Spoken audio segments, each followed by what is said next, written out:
코스닥 시장, 다들 한국 혁신의 엔진이라고 부르잖아요? 근데 말이죠. 지금 그 엔진에 아주 심각한 경고등이 들어왔습니다. 상장된 회사 수는 역대 최고라는데 대체 왜 위기라는 말이 나오는 걸까요? 오늘 이 코스닥의 역설에 대해서 한번 제대로 짚어보겠습니다. 여러분, 코스닥이 그냥 주식 사고 파는 시장이라고만 생각하시면 안 돼요. 여긴요, 우리나라에서 가장 야심 있는 기술 기업, 벤처 기업들이 자금을 모아서 꿈을 실현하는 곳입니다. 그러니까 말 그대로 한국 혁신 생태계의 심장이라고 할 수 있죠. 자, 이 숫자 한번 보세요. 1731. 이게 뭐냐면요. 2025년 11월 기준으로 코스닥에 상장된 회사 숫자예요. 역대 최고 기록입니다. 와, 겉으로만 보면 정말 좋아 보이죠? 근데 문제가 있습니다. 네, 바로 이 지점에서 궁금증이 생기는 거죠. 아니, 이렇게나 많은 회사들이 있는데 왜 코스닥이 위기라는 걸까요? 이 미스테리 지금부터 같이 한번 파헤쳐 보시죠. 먼저 코스닥의 역설부터 짚어보겠습니다. 회사는 많아지는데 가치는 그대로라는 거죠. 보세요. 바로 이겁니다. 한쪽에서는 상장사 수가 막 하늘로 솟구치고 있는데 다른 쪽, 그러니까 시장 전체의 가치를 나타내는 지수는 바닥에 딱 붙어 있어요. 이게 뭘 의미하겠어요? 양적으로만 팽창했지 질적으로는 성장하지 못했다는 아주 명백한 신호죠. 이걸 숫자로 뜯어보면요, 문제가 더 심각합니다. 2005년부터 지금까지 상장 회사 수는 무려 89%나 늘었어요. 폭발적이죠? 그런데 정작 중요한 거, 기업들이 상장하면서 끌어모으는 돈, 즉 IPO 규모는 2021년 이후로 39%나 확 줄어들었습니다. 비유하자면 시장의 문은 활짝 열어놨는데 정작 들어오는 돈은 말라가고 있는 거예요. 아니, 도대체 왜 이런 일이 벌어지는 걸까요? 직접 현장에 있는 사람들의 목소리를 들어보면서 그 원인을 진단해 보겠습니다. 여기서 정말 뼈아픈 지적이 나옵니다. 벤처 캐피탈리스트의 우려인데요. 한마디로 코스닥이 코스피 동생 취급받으면서 그냥 이브릭으로 전락하는 거 아니냐는 거예요. 혁신 기업들의 메인 스테이지가 아니라 그냥 부수적인 시장으로 잊혀질 수 있다는 거죠. 정말 심각한 위기감입니다. 이번엔 실제 상장한 회사의 목소리입니다. 한마디로 답답하다는 거죠. 상장 심사를 하는데 우리 회사의 혁신적인 기술이 뭔지, 사업 모델이 얼마나 독특한지는 제대로 보지도 않고 그냥 다 똑같은 잣대를 들이댄다는 거예요. 이런 획일적인 평가 방식에 대한 불만이 아주 큰 겁니다.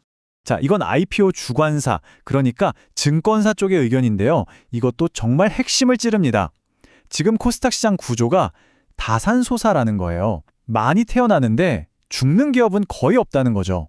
이게 무슨 말이냐면 실력 없는 회사들이 너무 쉽게 들어와서 좀비처럼 버티고 있으니까 시장 전체 퀄리티가 떨어지고 물이 흐려진다는 아주 날카로운 지적입니다. 자, 그럼 문제점은 알겠고 해결책은 뭘까요? 첫 번째 파트입니다. 혁신가들을 위해서 규칙부터 좀 더 스마트하게 바꿔보자는 겁니다. 그 해결책의 핵심이 바로 이겁니다. 맞춤형 상장. 지금까지는 바이오 회사든 게임 회사든 다 똑같은 기준으로 심사했거든요. 이제는 그러지 말고 각 산업의 특성에 딱 맞는 맞춤 평가 기준을 만들어서 제대로 보겠다는 겁니다. 옷도 몸에 맞춰 입어야 하잖아요? 똑같은 거죠. 그래서 이 맞춤형 심사 제도를 가장 먼저 도입할 분야들이 딱 정해졌습니다. 지금 가장 핫한 분야들이죠. 첫째, 인공지능, 즉 AI. 둘째, 에너지 저장 장치나 신재생 에너지 같은 에너지 산업. 그리고 마지막으로 우주 산업입니다. 기대되지 않나요? 자, 두 번째 해결책으로 넘어가 볼까요? 이번엔 돈 문제입니다. 바로 큰손 투자자들을 데려오는 거죠. 아무리 좋은 회사가 상장해도 그걸 사줄 큰 돈이 시장에 없으면 말짱 꽝이잖아요.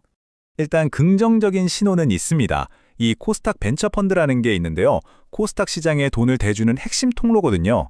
보시다시피 2020년에 3.9조 원이던 게 2025년에는 5.3조 원까지 꾸준히 늘고 있어요. 그래서 정부는 이 좋은 흐름에 기름을 더 붓겠다는 겁니다. 그래서 은행이나 연기금 같은 진짜 큰 손들을 끌어들이기 위한 여러 가지 당근을 제시했습니다. 먼저 코스닥 벤처펀드에 주는 세금 혜택 기간을 늘려주고요. 또 대형 투자은행들한테는 2028년까지 1.2조 원을 투자하도록 유도할 계획입니다. 그리고 아마 가장 중요한 걸 텐데요. 바로 우리 모두의 노후 자금을 관리하는 연기금. 이 연기금이 코스닥에 더 쉽게 투자할 수 있도록 기준 자체를 다시 뜯어보겠다고 합니다. 자, 그리고 마지막 세 번째 해결책입니다. 어쩌면 이게 제일 중요할 수도 있어요. 바로 투자자들의 신뢰를 되찾는 겁니다. 아니 신뢰가 얼마나 무너졌길래 그러냐고요? 이 숫자 하나면 설명이 끝납니다. 105개 중에 83개. 이게 뭐냐면 2022년부터 2024년까지 새로 상장한 회사들 중에서 우리 이만큼 벌겠습니다 하고 약속해놓고 그걸 못 지킨 회사 숫자입니다. 거의 80%에 달하는 거죠. 충격적이지 않나요? 네, 바로 이겁니다. 이래서 개인 투자자들이 등을 돌린 거예요. 회사가 내놓은 장밋빛 미래를 보고 내 소중한 돈을 투자했는데 돌아온 결과가 약속과는 전혀 달랐으니까요. 이러니 누가 시장을 믿겠습니까? 그래서 풋백 옵션이라는 제도를 손보기로 했습니다. 이게 뭐냐면요. 일종의 안전장치예요. 주가가 공모가보다 너무 많이 떨어지면 상장을 주관했던 증권사가 개인 투자자들한테서 그 주식을 공모가의 90% 가격에 되사줘야 하는 의무입니다. 근데 문제는 뭐냐? 이런 좋은 제도가 있는데도 정작 투자자 본인이 몰라서 권리를 놓치는 경우가 너무 많았다는 거예요. 그래서 앞으로는요. 증권사가 투자자에게 무조건 4번에 걸쳐서 알려줘야 합니다. 첫째, 상장하는 날 이런 옵션이 있습니다라고 알려주고, 둘째, 주가가 떨어져서 옵션을 쓸 수 있게 되면 또 알려주고, 셋째, 혹시 투자자가 모르고 주식을 팔려고 하면 이거 팔면 옵션 사라집니다 라고 경고파보까지 띄워줍니다. 마지막으로 옵션 만료 일주일 전에도 최종 알림을 보내는 거죠. 이렇게 촘촘하게 챙겨서 투자자 권리를 지켜주겠다는 겁니다. 자, 지금까지 여러 대책들을 살펴봤는데요. 과연 이런 변화들이 정말 코스닥의 새로운 시대를 열 수 있을까요?